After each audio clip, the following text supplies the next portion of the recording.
Bab 316, karena kalian semua mencari kematian, maka matilah. Orang ini mengenakan seragam dan topeng seorang kandidat, tetapi rasa khawatir yang kuat dan bahkan sedikit kekhawatiran melintas di mata mereka. Orang ini telah mencari lembah kehancuran selama beberapa hari pada saat ini. Tapi tidak peduli seberapa jauh mereka mencari, mereka tidak pernah menemukan tanda orang aneh dengan hati batu itu. Meskipun orang ini terus mengatakan pada diri mereka sendiri untuk tidak memikirkan pikiran liar, mereka tidak bisa tidak mempertimbangkan beberapa ide pesimis seiring berjalannya waktu. Mata orang itu tiba-tiba berbinar saat mereka melihat ke depan dengan tidak percaya. Sesosok telah berlari keluar dari tanah hangus dan kehancuran di depan. Itu sama mengejutkannya dengan melihat orang yang selamat setelah Armageddon. Ini dia, jenius aneh dengan hati batu. Batu besar yang melayang di atas hati orang itu tiba-tiba dibaringkan ketika dia melihat sosok itu berlari keluar dari area yang terbakar. Syukurlah dia tidak mati. Aku tahu dia tidak akan mati semudah itu. Orang yang berdiri di lereng merasakan gelombang emosi saat melihat sosok ini berlari keluar dari puing-puing. Cahaya yang tidak biasa bersinar dari matanya, dia merasa bersyukur sekaligus bangga karena jenius aneh ini telah lolos dari kematian. Orang ini hanya meredam emosinya ketika dia melihat garis besar pendekatan jenius yang aneh itu. Dia melompat kembali dan menghilang dengan cepat ke dalam hutan lebat. Perjalanan yang bahagia dan sukses besar untukmu, Jiang Chen, kata orang itu dalam hati. Jelas bahwa orang ini memperlakukan Jiang Chen dan jenius aneh hati batu itu sama. Sosok yang kehabisan puing-puing itu memang Jiang Chen, satu-satunya yang selamat dalam jarak 100 li. Namun, dia tidak tahu bahwa orang lain di pinggiran kehancuran telah menyadari identitasnya. Dia berhenti di luar zona kehancuran dan mendeteksi aroma unik dari bunga dan pohon di sekitarnya. Dia tiba-tiba merasa seperti dilahirkan kembali. Hidungnya telah rusak oleh bau hangus yang menyelimuti udara selama beberapa hari terakhir. Ketika dia mengambil perkiraan, dia menyadari bahwa hanya setengah dari waktu yang ditentukan telah berlalu sejak dia menginjakkan kaki ke lembah. Dengan imbalan yang telah dia tuai, Jiang Chen tidak lagi mengambil risiko besar dan malah memutuskan untuk melanjutkan dengan perlahan dan pasti. Kekuatan Virelizat dan Fire Ravens telah memberi Jiang Chen pelajaran menyeluruh, membiarkan dia tahu bahwa dia tidak bisa lari sesuka hati di dalam lembah kehancuran. Seseorang dapat dengan mudah dibanjiri oleh bencana. Berdiri di puncak lereng, tatapan Jiang Chen tiba-tiba mendingin sedikit saat dia mendengus pelan ini. Mereka menyerbu ke sini dengan momentum agresif. Apakah mereka berpikir untuk menjadikanku target? Ceroboh dan buta, lebih dari lusinan sosok telah muncul di sekitar lereng. Aura mereka mengesankan dan jelas bahwa mereka langsung menuju Jiang Chen. Dia agak terkejut pada awalnya. Dari mana semua orang ini berasal? Namun, dia segera mengerti setelahnya. Kobaran api yang sangat besar ini pasti telah membuat banyak orang khawatir, dan kandidat terdekat pasti berkumpul untuk menonton pertunjukan atau mengamati kejadiannya. Namun, dengan kemunculannya dari puing-puing ini, dia langsung menjadi target berjalan. Orang-orang ini semua bertindak dalam keselarasan yang luar biasa, menyerbu ke puncak lereng tanpa mendiskusikannya sebelumnya. Sepertinya mereka semua ingin melakukan sesuatu yang tercela seperti merampok pemilik ketika rumahnya terbakar. Itu beberapa lusin pada awalnya, tetapi menjadi jelas karena semakin banyak kandidat melonjak dari segala arah bahwa semua praktisi di daerah sekitarnya telah datang ketika mereka menerima berita. Sedikit senyum dingin muncul di bibir Jiang Chen. Meskipun tidak ada aturan di lembah kehancuran, dan tidak dilarang untuk saling bertarung, para kandidat ini harus terlebih dahulu menimbang kemampuan mereka sendiri sebelum ingin secara terang-terangan mengambil keuntungan dari situasi ini. Idiot yang tidak tahu arti kematian. Ekspresi Jiang Chen tetap tanpa rasa takut saat dia menatap kerumunan kandidat yang terus tumbuh di depannya. Ketika seseorang berada pada level kultivasinya, kekuatan dalam jumlah sama sekali tidak berarti apa-apa. Jiang Chen duduk bersila di atas batu yang tinggi. Seolah-olah dewa, dia memancarkan aura keras bahkan tanpa marah. Semua kandidat berhenti ketika mereka mencapai jarak beberapa ratus meter dari Jiang Chen. Namun, semua kandidat mulai membentuk lingkaran konsentris di sekitar Jiang Chen, secara halus ingin mengelilinginya dengan cincin pengekangan. Mata tertutup Jiang Chen tiba-tiba terbuka saat mereka menembakkan cahaya buritan yang menakjubkan. Dia tertawa dingin, apakah kalian semua datang ke sini untuk meminta makanan? Meskipun tidak ada yang tahu identitas orang yang berada di balik topeng itu, semua orang cukup jelas bahwa ini adalah si jenius hati batu yang telah menyapu 4 percobaan pertama. Jika mereka berada dalam 1 atau 2, mereka tidak akan berani mendekat. Namun, keberanian tumbuh dalam jumlah dan kelompok ini secara ajaib telah kehilangan sedikit rasa takut mereka dan mendapatkan sedikit ambisi sebagai gantinya. Tuan, mari kita bicara terus terang di sini. Anda pasti telah memperoleh cukup banyak dalam berjalan keluar dari lautan api itu.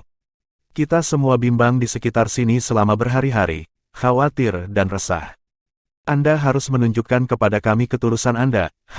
Petik 2. Seorang kandidat yang kemungkinan besar terpilih sebagai pemimpin de facto tersenyum dingin. Ada 2 orang lain di sisinya, membentuk segitiga kekuasaan dengan pemimpinnya. Jiang Chen tahu bahwa kekuatan mereka mungkin yang terkuat di antara kelompok itu. Inilah mengapa mereka dinominasikan sebagai pemimpin. Khawatir, Jiang Chen tidak bisa menahan tawa. Saya tidak memiliki hubungan dengan siapapun di antara Anda dan karenanya saya tidak perlu khawatir dengan Anda. Bicaralah dengan cepat jika Anda ingin mengatakan sesuatu, dan keluarkan jika Anda harus kentut. Jangan mendekati hal-hal miring dan omong kosong dengan saya. Aku sama sekali tidak tertarik mendengarkan omong kosongmu. Khawatir, bagaimana bisa Jiang Chen percaya babat mengucapkan seperti ini? Semua yang hadir adalah orang asing, dan siapa yang akan mengkhawatirkan orang asing di dunia bela diri? Alasan pembenaran diri ini palsu dan menjijikkan. Jika mereka keluar terus terang dan mengatakan mereka akan merampok Jiang Chen, dia setidaknya akan mengakui mereka sebagai penjahat kecil yang bersedia untuk berdiri dengan apa yang mereka katakan. Dia hanya merasakan penolakan total ketika mereka mencoba merekayasa alasan kasar ini. Hahaha, sepertinya kamu orang yang langsung. Orang yang bertanggung jawab tertawa terbahak-bahak. Karena ini masalahnya, kami tidak akan menyembunyikan pikiran kami. Kamu punya 2 pilihan. 1, tinggalkan semua yang telah kamu peroleh dan keluarlah. 2, dengan keras kepala melawan dan membuat kita semua menjadi musuh. Pemimpin itu melambai dan menunjukkan hampir 100 kelompok kuat di sekitar mereka, memasang ekspresi, aku punya kamu di telapak tanganku. Semua kandidat setuju ketika mereka mendengar kata-kata ini. Mereka semua berteriak dengan semangat tinggi, memberikan tekanan psikologis pada Jiang Chen. Postur mereka benar-benar salah satu dari mengambil keuntungan dari jumlah mereka untuk menggertak sedikit dan terlibat dalam perampokan terbuka. Aku juga bisa memberimu 2 pilihan. Nada Jiang Chen samar karena dia benar-benar mengabaikan kerumunan. Dia mengulurkan 2 jari, 1, keluar sekarang. 2, mati. Apa? Pemimpin sebenarnya mengira dia salah dengar. Dia marah sekaligus terhibur. Nak, apakah kamu gila? Ini adalah 1 lawan 100 dari kita praktisi alam roh di sini. Apakah Anda pikir Anda benar-benar dapat menentang surga? Sungguh idiot yang tidak tahu apa-apa. Petik 2. Ya anak, kamu tidak akan menyerah sampai kegagalan menatap wajahmu. Ya. Berhenti membuang-buang waktu dengannya. Dia menolak bersulang kami yang baik hati dan ingin minum sebagai gantinya. Anak ini minta dipukul. Ya, orang ini menjadi pusat perhatian di persidangan sebelumnya. Sudah waktunya kita menghancurkan sebagian dari kesombongannya di lembah kehancuran. Kalau tidak, bukankah kita akan terus diinjak-injak olehnya? Mereka yang berkumpul akhirnya menyuarakan pikiran mereka yang sebenarnya. Mereka tidak di sini hanya untuk merampok barang, tetapi untuk menekan Jiang Chen di depan umum. Seorang jenius yang tak tertandingi yang nilainya jauh melebihi orang lain sampai-sampai menjadi bangau di antara sekawanan ayam. Bagaimana para jenius duniawi ini bisa menerima itu? Oleh karena itu, setiap orang secara tidak sadar membentuk kesepakatan bahwa mereka harus mengalahkan jenius aneh ini dan tidak membiarkan dia mengambil kemuliaan semua orang, sehingga tidak ada yang bisa membuat nama untuk diri mereka sendiri. Sangat berisik. Sebuah cahaya yang cerdas tiba-tiba melesat keluar dari mata Dewa Jiang Chen saat dia mengucapkan 2 kata, menggulung gelombang ki yang beriak keluar dengan suara guntur. 100 kandidat tiba-tiba merasa sulit bernapas. Gendang telinga mereka terus bergema seolah guntur menyambar tepat di depan mereka. Darah mereka berdenyut melalui pembuluh darah mereka saat mantra pusing menyebabkan mereka goyah dan merasa mual. Sampah tidak berguna. Jiang Chen tertawa dingin dan mendorong dengan kedua kaki, menembak ke arah luar seolah-olah elang naik ke langit. Bukannya dia tidak akan membunuh siapapun, tapi tidak ada artinya membunuh kelompok yang berkumpul di sini sekaligus. Meskipun mereka serakah, tidak semua dari mereka pantas mati. Oleh karena itu, Jiang Chen berencana mengabaikan mereka.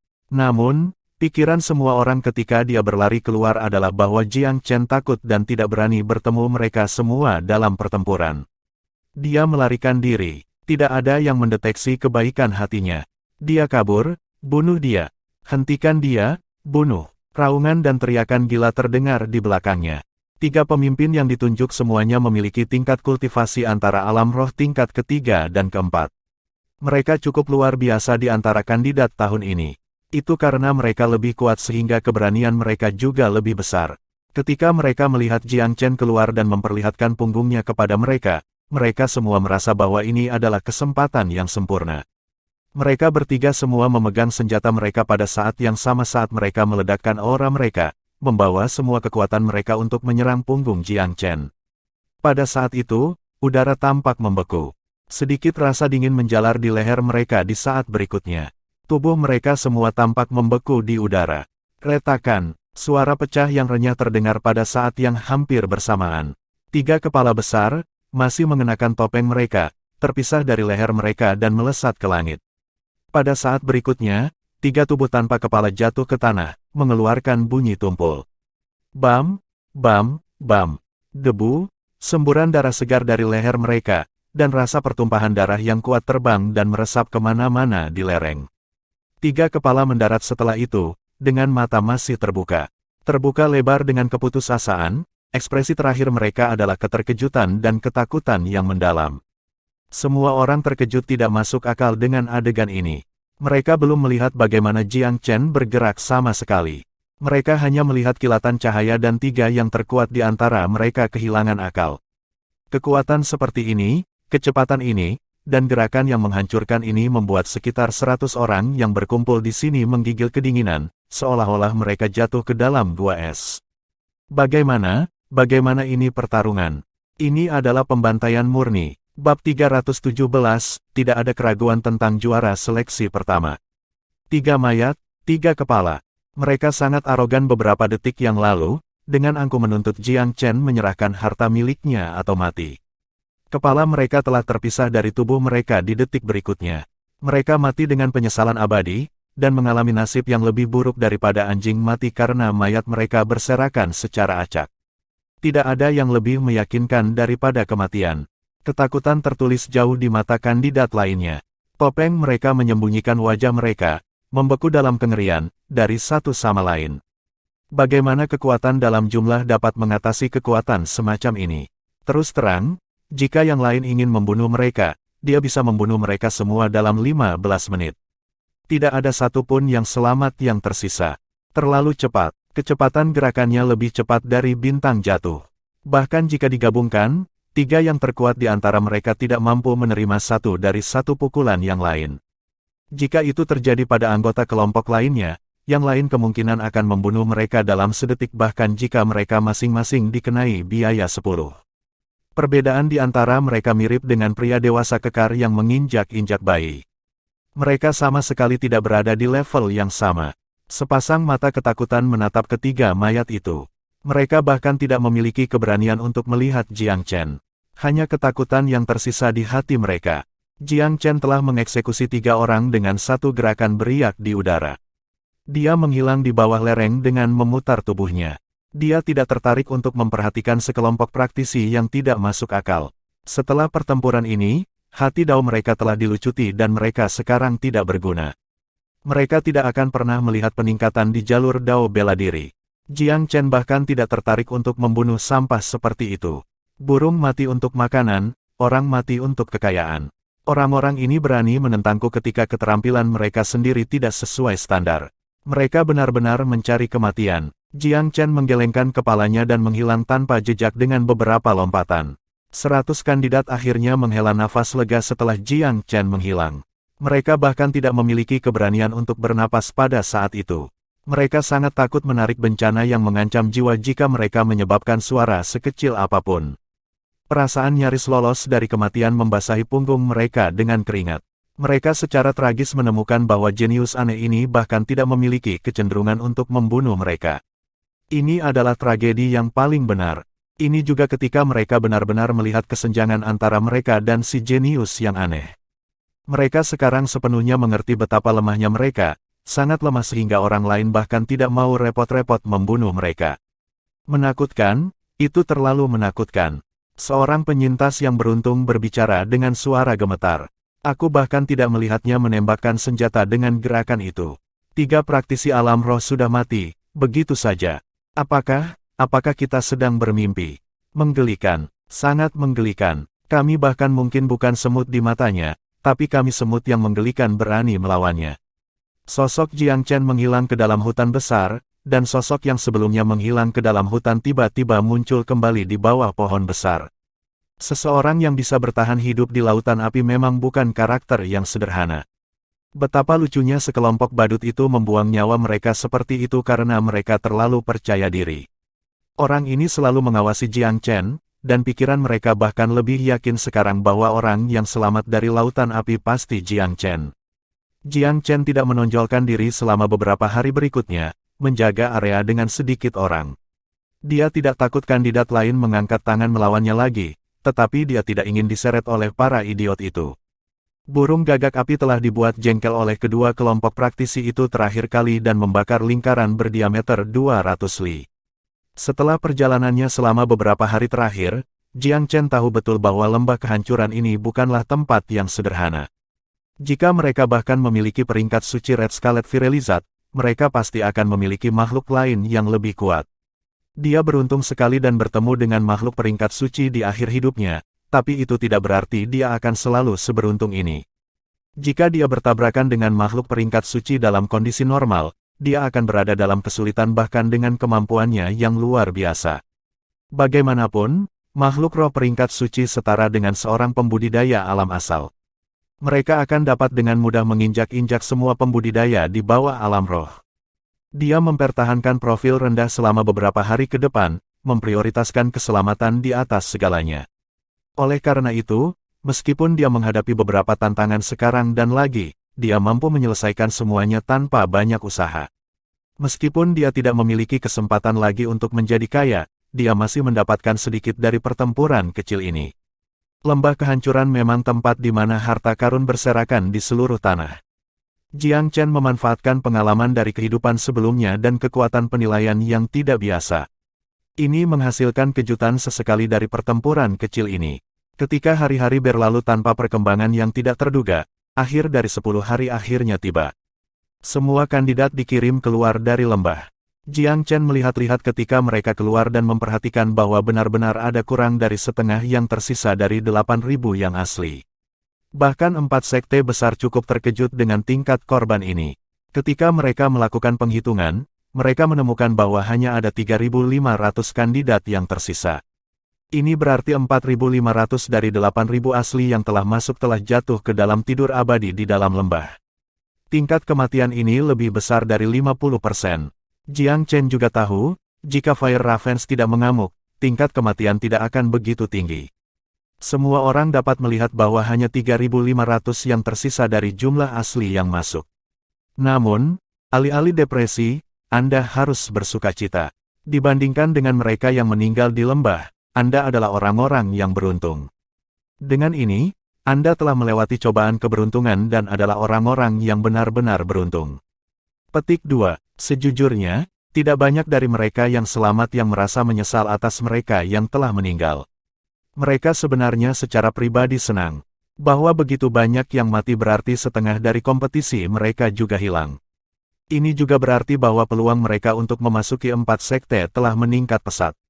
4 sekte besar merekrut 3.000. Hanya ada 500 lebih dari yang tersisa sekarang. Saya harus memberi selamat kepada Anda di sini, karena sebagian besar dari Anda ditakdirkan untuk menerima hak untuk memasuki sekte. Seleksi pertama sudah selesai. Kami akan memberi peringkat Anda sesuai dengan token peserta Anda. Peringkat Anda juga akan ditransfer ke seleksi kedua 3 tahun, menjadi keuntungan Anda di sana. Namun, saya juga harus mengingatkan Anda bahwa dalam pemilihan kedua, Anda akan menghadapi persaingan dari para jenius sekte. Skor Anda akan menjadi tidak berarti di depan para jenius sejati. Petik 2. Para pengawas menyirami orang-orang yang selamat yang beruntung dengan catatan peringatan ini. Baiklah, istirahat sebentar dan serahkan token pesertamu. Kami akan mengumumkan peringkat besok dan memberi Anda token untuk pilihan kedua. Ingat, nomor Anda untuk pilihan kedua akan sama dengan peringkat Anda untuk yang pertama. Petik 2. Jiang Chen tanpa ragu adalah juara seleksi pertama, dan dia jauh di depan dalam hal itu. Karena dia sangat percaya diri, dia berbeda dari yang lain dan tidak khawatir tentang keuntungan dan kerugian pribadinya. Apakah para jenius sekte akhirnya muncul? Dia sebenarnya agak bersemangat sebagai gantinya. Para pembudidaya biasa di antara 16 aliansi kerajaan tidak lagi menjadi tantangan bagi Jiang Chen. Yang dia butuhkan sekarang adalah pengalaman dan penajaman dari sekte. Yang disebut jenius sekte ini akan menjadi titik awal terbaik untuk kebangkitan Jiang Chen.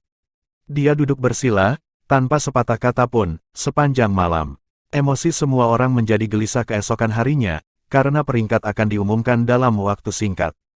Jiang Chen mengangkat kelopak matanya sedikit, hatinya setenang air dalam menghadapi atmosfer yang kuat ini. Hasil seleksi pertama tidak menimbulkan riak minat di hatinya sekarang. Tujuannya adalah seleksi kedua, 16 terakhir, dan yang disebut jenius utama sekte. Semuanya, harap diam, peringkat sudah keluar. Sekarang, kami akan membagikan token peserta untuk seleksi kedua sesuai dengan peringkat Anda di seleksi pertama. Setiap token peserta memiliki nomor dan hasil yang sesuai. Tetapi berbicara secara realistis, semua orang tahu bahwa tidak ada keraguan tentang tempat pertama. Itu pasti jenius aneh dengan hati batu. Mereka lebih ingin tahu tentang siapa orang ini. Siapa di balik topeng itu. Ini adalah perhatian utama mereka. Memang, tidak ada ketegangan sama sekali tentang siapa yang menempati peringkat pertama. Pengawas menyerahkan token pertama kepada Jiang Chen dan tersenyum ramah. Anak muda, kamu adalah juara yang tak terbantahkan dari 5 percobaan. Token nomor 1 ini bagi Anda adalah suatu kehormatan dan beban. Saya harap Anda memahami bobot dan maknanya, dan mempersiapkan diri Anda sesuai dengan itu. Pengawas berbicara dengan tulus dan menyampaikan harapan yang tulus. Dia pindah untuk menghadiahkan token kedua setelah pidato kecil yang menyemangati. Token kedua diberikan kepada kandidat kurus. Ada juga beberapa spekulasi tentang identitas orang ini. Namun, pemilik token ini juga tidak menonjolkan diri dan tidak pernah memberikan petunjuk tentang identitasnya. Token diberikan satu persatu untuk setiap kandidat. Dari mereka yang berada di peringkat depan, mereka adalah orang-orang yang senang, bangga, dan beberapa yang merasa ini adalah hal yang biasa saja. Tentu saja, ada orang yang merasa belum menunjukkan sisi terbaiknya. Mereka yang berperingkat ke belakang juga lebih tenang. Bagaimanapun, 500 dari mereka yang tersisa akan dihilangkan. Mereka yang berperingkat lebih rendah secara alami memiliki risiko tertinggi untuk hal itu terjadi. Jiang Chen menggantungkan tanda untuk nomor 1 di pinggangnya, sama sekali mengabaikan tatapan iri yang ditujukan padanya dari semua sisi. Baiklah, semua orang telah menerima token mereka sekarang. Nomor di atasnya adalah peringkat Anda untuk pilihan pertama. Anda akan menghadapi seleksi kedua yang lebih kompetitif berikutnya. Ingat, meskipun tidak banyak yang akan tersingkir di seleksi kedua, peringkat dari babak ini akan memengaruhi nasib Anda di sekte.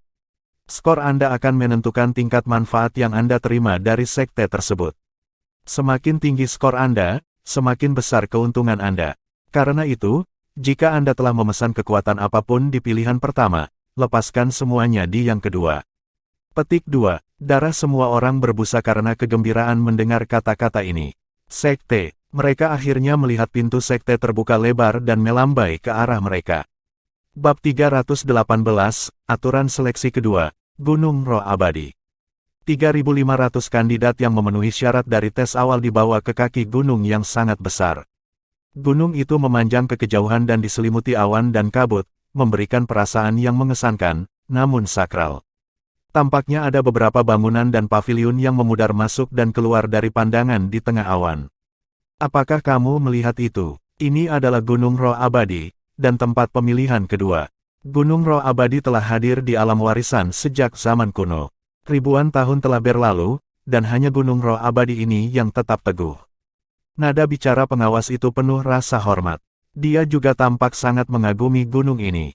Saya harus mengatakan, Anda semua cukup beruntung. Anda telah lulus seleksi awal dan dapat berlatih di gunung ini selama 3 tahun. 3 tahun di sini setara dengan 30 tahun di dunia luar. 3 tahun di sini setara dengan 30 tahun di dunia luar. Ini berarti konsentrasi ki roh di dalam gunung 10 kali lipat dari dunia luar.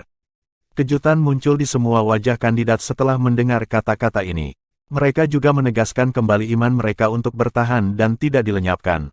Bahkan jika mereka tidak mendapatkan identitas murid sekte, mereka akan melakukan ini selama 3 tahun yang bernilai 30 tahun kultivasi. Gunung Roh Abadi dibagi menjadi 4 kuadran, kuadran roh langit, kuadran roh bumi, kuadran roh mistik, dan kuadran roh kuning. Tanpa ragu, kuadran roh langit adalah yang terbaik dari semuanya. Namun, itu adalah sesuatu yang bahkan belum bisa Anda pikirkan. Kuadran itu milik para jenius utama di 4 sekte, dan hanya 100 dari mereka yang telah diatur untuk menempati kuadran roh langit dalam pemilihan ini. Mereka semua dipilih sendiri dari sekte mereka, dan salah satu dari mereka bisa menginjak-injak salah satu dari kalian di sini. Nada suara pengawas itu samar, tetapi masih mewujudkan kebanggaan yang unik bagi anggota sekte. Menginjak-injak kita semua, Jiang Chen tersenyum dingin di dalam hatinya. Dia tidak terlalu memikirkan kata-kata ini, tetapi juga tidak bisa diganggu untuk membalas. Hanya setelah pertarungan, seseorang dinyatakan sebagai naga atau cacing.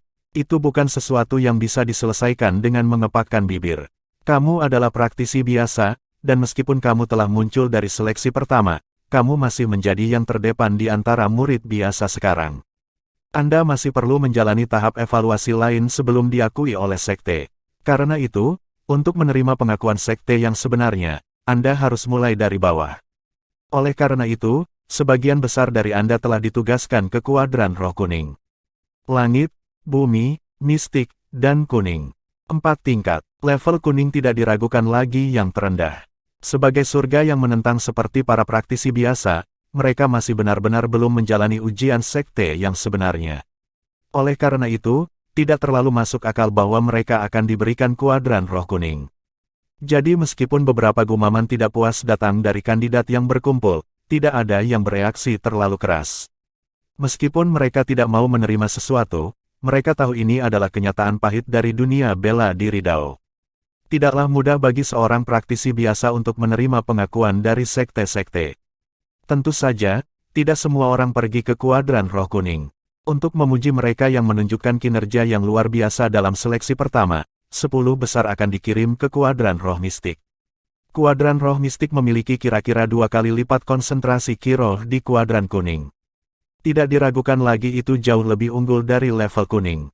Jiang Chen tersenyum sinis saat mendengar ini. Jadi sepertinya dia telah ditugaskan ke level mistik. Setidaknya titik awalnya tidak terlalu rendah. Pengawas melanjutkan, tentu saja, level ini tidak ditentukan. Anda masing-masing memiliki kesempatan untuk mengubah nasib Anda dalam uji coba ini. Terserah Anda jika Anda dapat mengubah nasib Anda.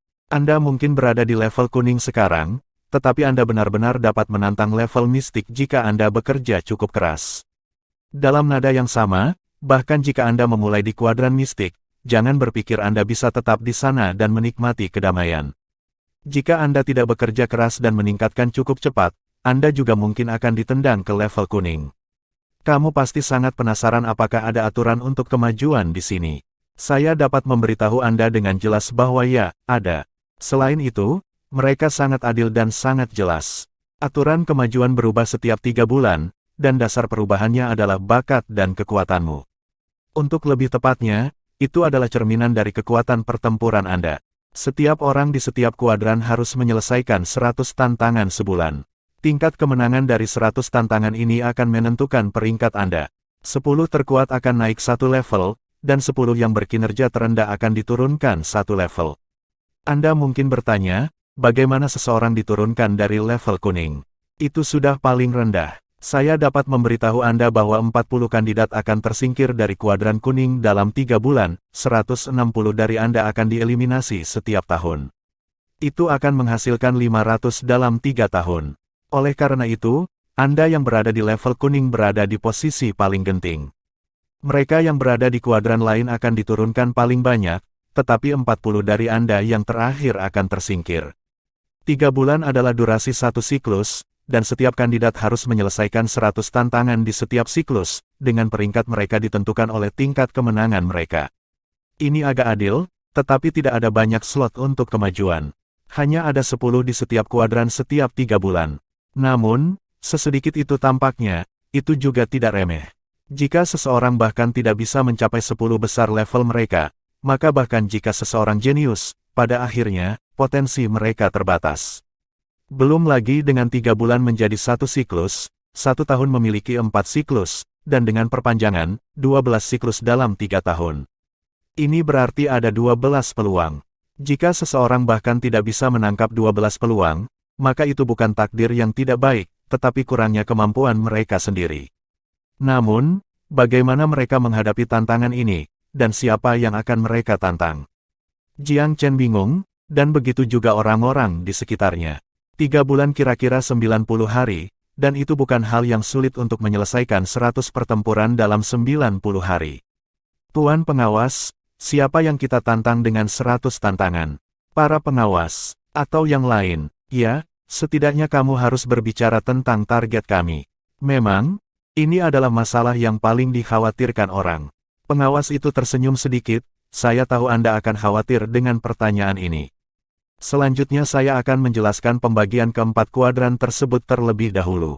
4 kuadran dibagi menjadi tingkat langit, bumi, mistik, dan kuning, tetapi ini hanya pembagian keseluruhan dan tidak disetel secara khusus. Ketika turun kepada Anda semua akan dibagi menjadi 4 tingkat pertama, kedua, ketiga, dan keempat. Petik 2. Mengambil kuadran roh kuning misalnya, 3.500 di dalamnya juga akan dibagi menjadi 4 level ini. Tingkat secara alami ditentukan oleh skor pilihan Anda. Adapun murid sekte, mereka akan dibagi sesuai dengan potensi dan kekuatan mereka. Secara keseluruhan, ini adil. 4 kuadran langit, bumi, mistik, dan roh kuning. 4 tingkat pertama, kedua, ketiga, dan keempat. Ini berarti bahwa calon peserta telah dibagi menjadi 16 tingkatan. Kuadran langit tingkat pertama, kuadran langit tingkat kedua, sampai ke kuadran kuning tingkat keempat. Ringkasnya, ada total 16 level di antara kalian di 4 kuadran. Setiap tingkat dalam kuadran diberi label tingkat pertama, kedua, ketiga, atau keempat. 100 tantangan akan terdiri dari menantang 25 kandidat di setiap level dalam 3 bulan. Apakah kamu mengerti? Tidak sulit untuk memahami aturan seperti itu. 4 level dan 25 tantangan masing-masing dibuat tepat untuk 100 tantangan. Namun, bagaimana mereka akan memilih lawan mereka? Kamu juga pasti bertanya-tanya bagaimana kamu akan memilih lawanmu. Sangat sederhana, ini akan menjadi pilihan acak dalam level. Untuk memastikan hak setiap kandidat, lawan yang sama tidak akan muncul 2 kali. Seleksi acak, ini berarti bahwa mereka akan bertemu dengan 100 lawan yang berbeda untuk setiap tantangan siklus. Ini berarti bahwa orang-orang tertentu akan lebih beruntung dan yang lain tidak beruntung, sampai tingkat tertentu. Itu adalah hal yang baik bahwa 25 tantangan harus dibuat per level. Menjadi sial sekali tidak berarti selalu sial. Jadi berbicara secara keseluruhan, ini sebenarnya cukup adil. Setiap tantangan akan sama-sama melawan kandidat yang kuat atau yang lemah. Kejutan tak terduga akan memiliki peluang yang sangat rendah untuk terjadi dengan 100 tantangan, jadi seseorang harus mengandalkan kekuatan mereka sampai akhir. Ingat, skor dihitung dari tingkat kemenangan Anda. Jika Anda yang menerima tantangan, Anda hanya dapat menerimanya, tetapi apakah itu menang atau kalah, itu tidak akan memengaruhi tingkat kemenangan Anda. Oleh karena itu, namanya 100 tantangan, tetapi tidak mungkin Anda akan bertarung hanya 100 kali. Anda bisa menjadi penantang atau orang yang ditantang. Ketika kami menghitung tarifnya, kami hanya akan memperhatikan waktu di mana Anda menjadi penantangnya. Petik 2. Jiang Chen telah memikirkan pertanyaan ini sebelumnya juga, dan kebingungannya akhirnya diselesaikan dengan kata-kata ini. Dengan ini, frekuensi pertempuran akan cukup tinggi. Seseorang harus menyelesaikan 100 tantangan dan menangkis jumlah tantangan yang tidak diketahui. Rata-rata, setiap orang kemungkinan akan bertarung 200 kali. Ini berarti bahwa akan ada rata-rata 2 pertempuran setiap hari. Ini jauh lebih sulit. Saya percaya bahwa Anda menyadari bahwa Anda tidak akan memiliki jumlah pertempuran yang sama dengan orang di sebelah Anda. Jika seseorang tidak beruntung, mereka akan bertarung berkali-kali. Namun, ini mungkin bukan hal yang buruk. Sebagai contoh, jika 2 kandidat memiliki tingkat kemenangan yang sama, maka kandidat yang lebih sering ditantang akan memiliki keunggulan dan peringkat yang lebih tinggi. Jangan abaikan keuntungan ini. Menurut simulasi kami, beberapa orang akan memiliki tingkat kemenangan yang sama. Oleh karena itu, kemungkinan besar 10 final yang maju semuanya akan memiliki tingkat kemenangan yang sama dan daftarnya akan ditentukan oleh jumlah tantangan. Petik 2. Aturannya cukup rinci dan sangat teliti sehingga masing-masing aturan bisa memengaruhi hasilnya. Bab 319, Kandidat tingkat keempat di kuadran roh mistik. Seseorang berada pada posisi yang tidak menguntungkan jika mereka terlalu sering ditantang. Oleh karena itu, cukup masuk akal bahwa orang yang lebih sering ditantang akan mendapat peringkat lebih jauh di depan ketika banyak orang memiliki tingkat kemenangan yang sama. Saya sudah menjelaskan aturan dasarnya kepada Anda. Sebagian besar dari Anda berada di kuadran semangat kuning. Penjaga kuadran kuning akan menugaskan Anda ke berbagai level sesuai dengan peringkat Anda di seleksi pertama. Yang pertama jangan bangga, dan yang keempat jangan putus asa. Ini karena Anda memiliki 3 bulan untuk mengubah nasib Anda. Apakah Anda akan naik ke kuadran roh mistik atau dihilangkan? Anda memiliki waktu 3 bulan untuk memutuskan nasib seperti apa yang Anda inginkan. Jika Anda tidak naik ke level berikutnya kali ini, Anda masih memiliki 11 peluang lagi. Masih ada banyak peluang, dan Anda sendiri yang akan memutuskan apakah Anda cacing atau naga. Yang kuat mengendalikan nasib mereka dan yang lemah mengeluh tentang nasib mereka. Saya harap Anda semua adalah mantan dan tidak mengeluh tentang aturan atau mengeluh bahwa itu tidak adil. Kalian semua berada di bawah aturan yang sama dan meskipun mungkin ada beberapa perbedaan dalam kesulitan, semuanya masih adil secara keseluruhan. Pengawas telah berusaha keras untuk memperingatkan calon-calon ini. Baiklah, ini menyimpulkan penjelasan dari aturan umum. Setiap kuadran berbeda, dan penjaga setiap kuadran akan menjelaskan hal-hal secara lebih rinci saat Anda memasuki gunung. Sekarang mereka yang berada di peringkat 10 besar silakan maju. Yang lain bisa mengikuti jalan ini dan naik ke kuadran kuning. Ketika dia melihat 10 pembudidaya teratas dari seleksi awal, ekspresi pengawas menjadi sedikit lebih hangat dan dia tersenyum sedikit. Saya secara pribadi akan membawa Anda ke kuadran roh mistik. Kuadran kuning dipenuhi oleh praktisi biasa, jadi tidak ada gunanya pengawas terlalu menjilat mereka. Namun, 10 orang ini adalah yang terkuat dalam seleksi pertama sehingga mereka memiliki sedikit masa depan di depan mereka. Dengan demikian, dapat dimengerti bahwa pengawas akan memiliki sikap yang sedikit lebih baik terhadap mereka. Pengawas meletakkan tangannya di belakang punggungnya dan dia berjalan ke arah lain, sementara mereka mengikuti. Mereka akhirnya mencapai lorong lain setelah 4 jam. Kata-kata, Mystic Spirit Quadrant, diukir pada penanda batu dalam tulisan kuno yang besar. Kehadiran kuno yang kuat terpancar dari mereka, seolah-olah naga terbang dan burung phoenix menari. Ayo, kamu akan menjadi kandidat kuadran mistik begitu kamu masuk. Ada keuntungan dan kerugian berada di sini. Keuntungannya adalah titik awal dan lingkungan Anda berbeda dengan kuadran kuning. Kerugiannya adalah lawanmu adalah murid sekte. Serendah level mereka, pada akhirnya mereka tetaplah murid sekte. Pengawas menasihati mereka berulang kali, sebaiknya kalian tahu sebelumnya bahwa murid sekte tidak seperti lawan yang kalian temui sebelumnya. Murid sekte manapun yang bisa sampai ke tempat ini bukanlah karakter biasa. Bahkan murid tingkat keempat di kuadran mistik lebih kuat daripada yang paling teladan dari praktisi biasa. Anda harus berperilaku baik ketika Anda masuk dan menambah ruang untuk bertahan hidup di tengah-tengah celah. Bagi Anda, jika Anda dapat memastikan bahwa Anda tidak diturunkan pada akhir siklus pertama, itu sudah menjadi kemenangan besar. Hati pengawas masih condong ke arah murid sekte. Bahkan jika seorang murid biasa berada di puncak, mereka masih sangat dirugikan dalam hal murid sekte.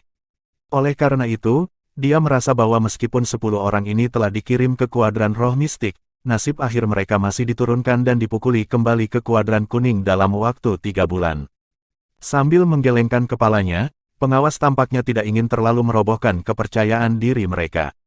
Dia tersenyum, semua mungkin dalam dunia dao bela diri, dan tidak ada artinya hanya menyalip orang lain. Anda harus terus meningkatkan dan menginjak-injak lawan Anda di bawah kaki Anda. Ini adalah jalan yang benar menuju kebangkitan seorang jenius. Ayo pergi, kami mencapai tujuan kami, yang ada di depan kami. Jiang Chen juga mendengar kata-kata pengawas. Namun, hatinya seperti batu besar dan dia memperlakukan kata-kata itu sebagai satu-satunya referensi. Dia tidak menjadi sedih karena kata-katanya, dan dia tidak akan menjadi terlalu penuh dengan dirinya sendiri karena dorongan pengawas. Jiang Chen memiliki ritme dan rencananya sendiri. Dia akan tetap setia pada hatinya sendiri dan berjalan di jalannya. Dia merasakan riak halus kekuatan roh di sepanjang jalan dan dia tidak bisa menahan diri untuk tidak menghela nafas bahwa gunung roh abadi pantas mendapatkan namanya. Konsentrasi Ki roh ini luar biasa tinggi. Itu adalah jenis kenikmatan untuk dapat berkultivasi di lingkungan seperti itu, terutama jika dibandingkan dengan dunia biasa. Riak kekuatan roh dari area kuadran mistik sudah demikian, lalu bagaimana dengan kuadran bumi dan langit? Kekuatan kuat macam apa yang tercakup di dalamnya? Petik 2. Sedikit harapan tumbuh di hati Jiang Chen tentang kuadran bumi dan langit. 3 bulan. Jiang Chen berpikir dalam hati. Saya harus menjadi bagian dari 10 besar dalam 3 bulan ini dan memasuki kuadran roh bumi. Saya hanya akan memiliki hak untuk bersaing untuk kuadran langit dari sana. Petik 2. Jiang Chen sangat menyadari bahwa hanya murid teladan dari 4 sekte yang berhak tinggal di kuadran langit. Pengawas telah mengatakan bahwa murid-murid di kuadran itu semuanya telah dipilih dengan cermat. Hanya ada 100 slot, sangat mudah untuk melihat tingkat persaingan yang ketat yang ada. Kuadran langit, wilayah itu sekarang telah muncul di hatinya sebagai tujuannya. Long Juksue memiliki konstitusi bawaan dan dia telah menikmati berbagai sumber daya sekte. Dia memiliki lebih banyak keuntungan dibandingkan dengan saya, dan konstitusinya pasti telah digunakan sepenuhnya selama 2 tahun terakhir. Dia pasti berada di kuadran langit kali ini. Jika saya tidak pergi ke sana, bagaimana dendam kita sebelumnya akan diselesaikan? Petik 2. Jiang Chen membenci Long Juksue dari lubuk hatinya. Ini bukan hanya karena mereka memiliki perbedaan yang benar-benar tidak dapat didamaikan, tetapi juga karena dia sangat menyadari kepribadian seperti kalajengking Long Juksue. Jika dia tumbuh dalam kekuatan, dia tidak akan pernah membiarkannya lolos. Meskipun Jiang Chen yakin, dia tidak berpikir bahwa dia akan mampu melawan seluruh sekte Matahari Ungu sendirian sekarang. Meskipun Long Juksue tidak setara dengan sekte Matahari Ungu, sekte tersebut benar-benar akan mencurahkan semua kekuatan dan sumber dayanya untuknya. Konstitusi bawaan adalah harta pamungkas untuk sekte di tingkat sekte Matahari Ungu, harta yang ditemukan sekali dalam 1000 tahun. Jika mereka tidak meletakkannya di atas alas, kekuatan yang lebih kuat akan mencurinya cepat atau lambat. Oleh karena itu, Jiang Chen jelas menyadari fakta bahwa pemilihan kemungkinan merupakan kesempatan terbaik untuk bergerak melawan Long Juksue. Jika dia melewatkan kesempatan ini dan membiarkannya terbang ke langit, akan jauh lebih sulit untuk membunuhnya di masa depan. Suara pengawas terdengar sekali lagi saat Jiang Chen tenggelam dalam pikirannya. Ini dia, ikuti aku ke dalam. Sebuah bangunan besar berdiri di atas gunung, menyajikan pemandangan yang megah. Itu tampak sebagai kekaguman inspirasi sebagai sebuah sekte. Ada dunianya sendiri di dalamnya. Itu adalah area yang sangat luas, memberi seseorang perasaan lanskap yang berputar dan berputar tanpa henti. Halaman itu bahkan lebih megah. Halaman yang luas bisa menampung puluhan ribu orang. Beberapa ribu murid sekte sedang mendengarkan ceramah beberapa pengawas. Mereka semua berhenti ketika melihat ada pendatang baru.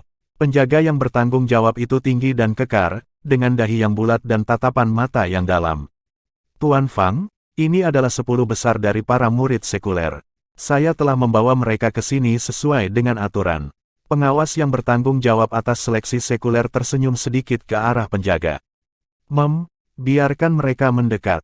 Tuan Fang yang tinggi memasang ekspresi tegas di wajahnya. Baiklah, kalian, pergi dan berdiri di belakang.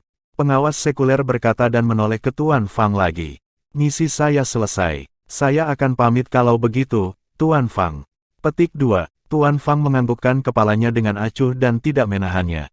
Jiang Chen dan 9 murid sekuler lainnya semua berjalan ke belakang formasi. Ketika mereka melewati murid sekte, mereka semua memiliki sedikit senyum mengejek di wajah mereka dan mata mereka penuh dengan penghinaan. Jelas bahwa para murid sekte tidak terlalu memikirkan apa yang disebut jenius sekuler ini. Jenius. Hampir menjadi opini publik bahwa semua jenius di bawah langit berasal dari sekte. Dunia biasa memiliki jenius. Itu adalah lelucon kolosal. Di mata murid sekte, semua jenius sekuler adalah badut desa. Mereka adalah praktisi pengembara jika dikatakan baik, udik desa jika tidak. Oleh karena itu, mereka tidak repot-repot menyembunyikan penghinaan mereka ketika mereka melihat 10 murid sekuler bergabung dengan formasi. Bagaimana para praktisi biasa layak disebut senada dengan murid sekte? Baiklah, identitas kalian semua sama mulai saat ini. Anda semua adalah kandidat dari kuadran mistik di Gunung Roh Abadi. Tuan Fang berkata dengan lemah. Bahwa 10 dari kalian dapat muncul dari masa berarti kalian memiliki area yang tidak biasa. Bagaimanapun, aturan adalah aturan.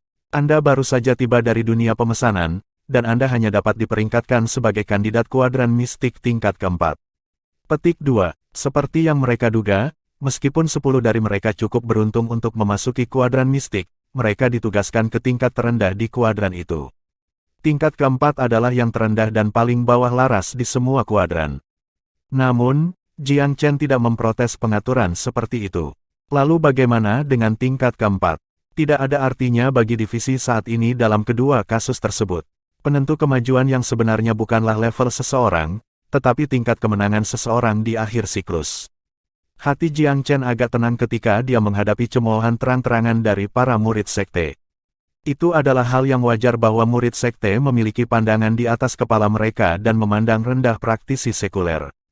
Jiang Chen tidak punya rencana untuk marah-marah pada mereka. Itu terlalu membosankan. Kekuatan sejati diperoleh melalui pertempuran.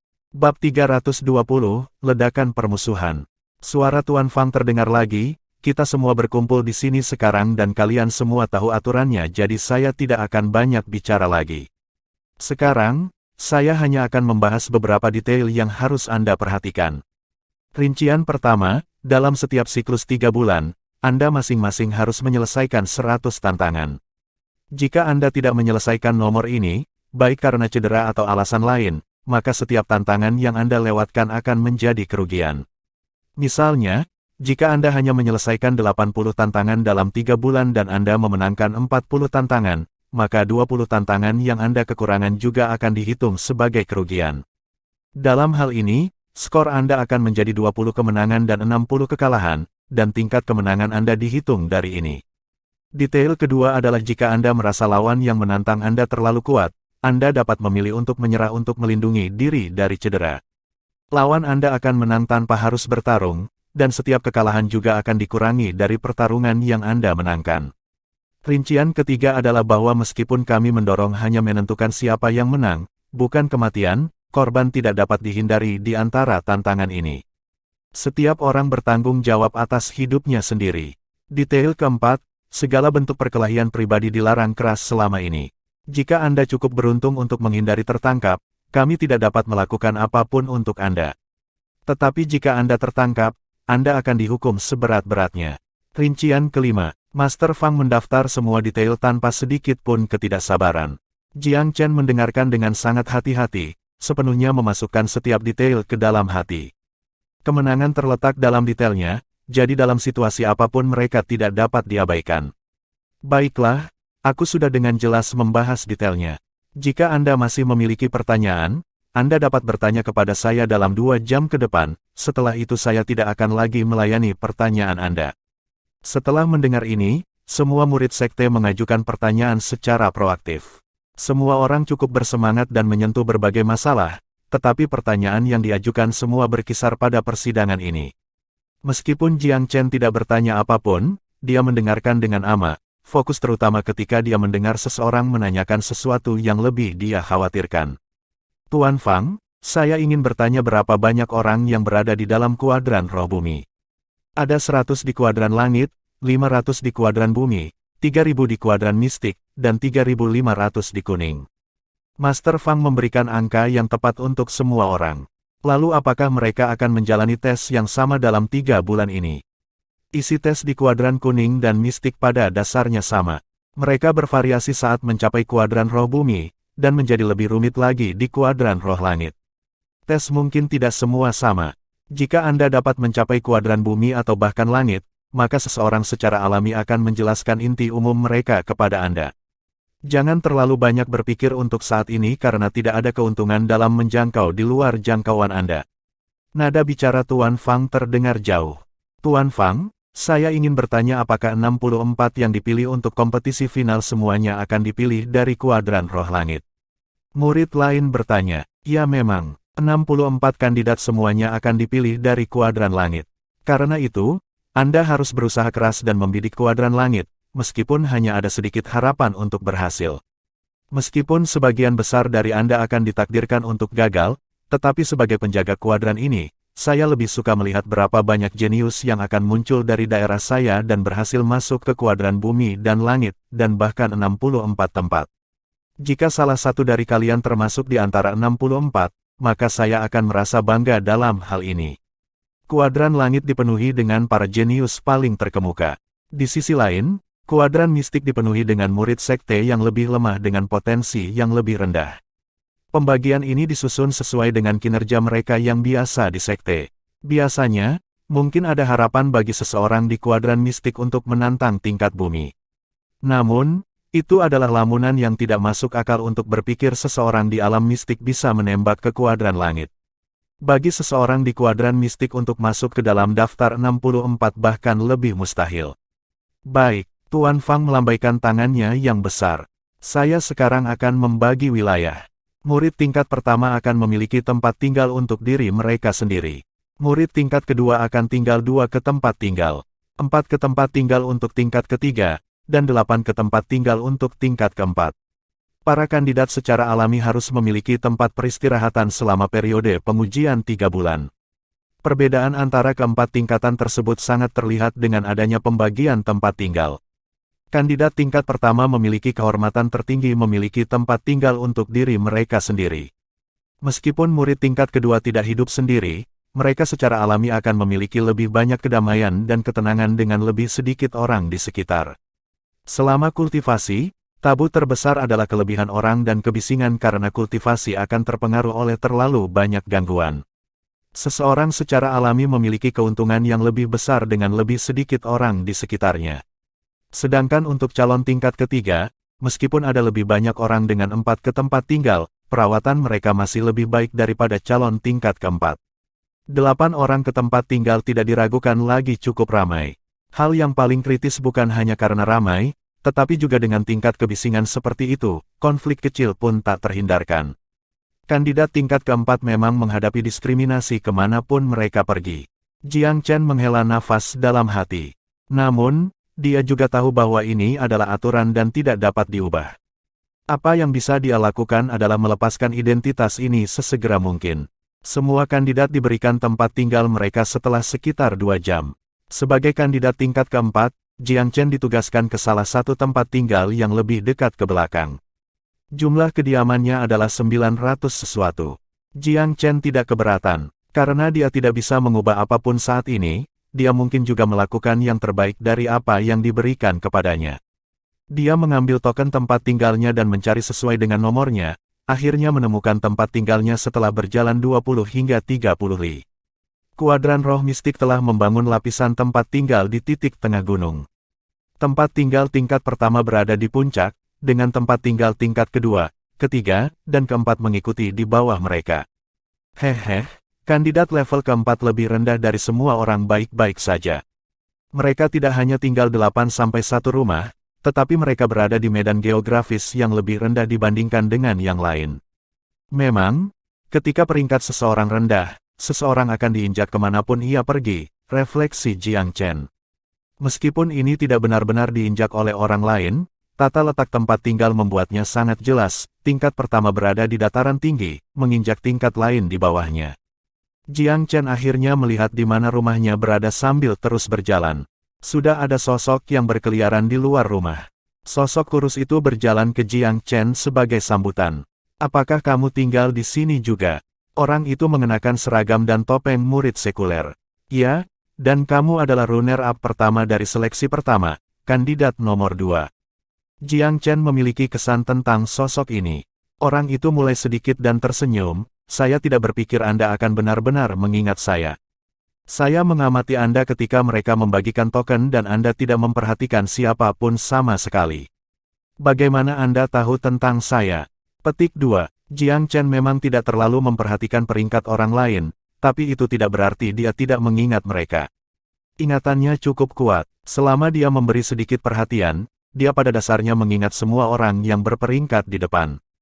Namun, dia secara alami tidak akan menjelaskan apapun sekarang dan tersenyum, kamu tinggal di sini juga. Ini berarti semua praktisi sekuler tinggal di rumah ini. Jiang Chen sebenarnya tidak keberatan. Semua kandidat sekuler mengenakan topeng dan tidak ada yang mengenal orang lain yang berarti tidak ada yang harus menerima sikap dari orang lain. Ini agak bagus. Jiang Chen merasa bahwa dia lebih suka hidup dengan kandidat sekuler daripada dengan murid sekte. Kandidat kurus nomor 2 itu tersenyum miris, itulah yang kupikirkan juga, tapi kami sebenarnya telah dipisahkan menjadi 5 kelompok. Setiap kelompok telah diatur dengan 6 murid sekte tingkat keempat lainnya. Ini berarti bahwa kami satu-satunya kandidat sekuler di rumah ini. Jiang Chen agak terkejut bahwa murid-murid sekuler tidak semuanya dikelompokkan ke dalam satu rumah. Sepertinya hidup bersama dengan murid sekte tidak bisa dihindari. Dia tidak suka itu, tapi juga tidak terlalu menentangnya. Meskipun itu adalah rumah yang sama, setiap orang memiliki kamar sendiri. Mari kita bersantai dan menikmatinya karena kita sudah di sini. Ayo masuk daripada berkeliaran di luar. Jiang Chen tersenyum tipis dan berjalan masuk.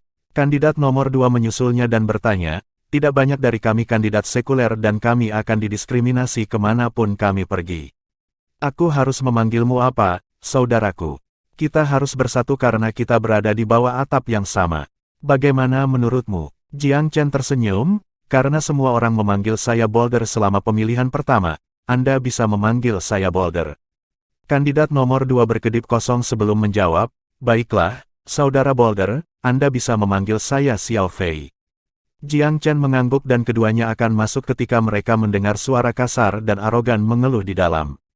Persetan, saya mendengar bahwa 2 kandidat biasa ditugaskan ke rumah kami. Betapa sialnya, kami, murid sekte yang mulia, perlu berbagi atap dengan sampah biasa. Siapa yang mengatur ini? Ini adalah penghinaan bagi kami. Bahkan sebelum melihatnya, sepertinya pembicara itu sama kejamnya dengan nada suaranya. Dia mungkin salah satu dari pengganggu tirani dan mendominasi.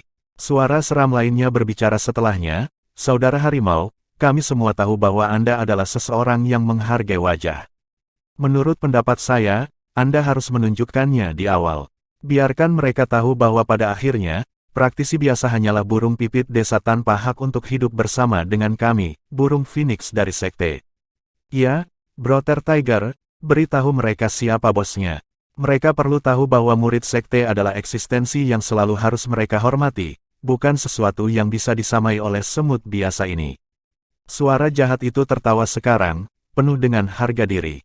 Jangan khawatir, kami akan memberi pelajaran pada kedua udik itu ketika mereka datang sehingga mereka dengan patuh menjalankan perintah kami. Kakak harimau adalah kakak harimau. Kami saudara akan menyerahkan semuanya kepada Anda. Kalau dipikir-pikir, bukan hal yang buruk untuk mendapatkan 2 budak untuk dipesan. Petik 2. Jiang Chen dan kandidat nomor 2 saling memandang, ekspresi masam di mata mereka. Permusuhan sudah meledak bahkan sebelum mereka menginjakkan kaki ke dalam rumah.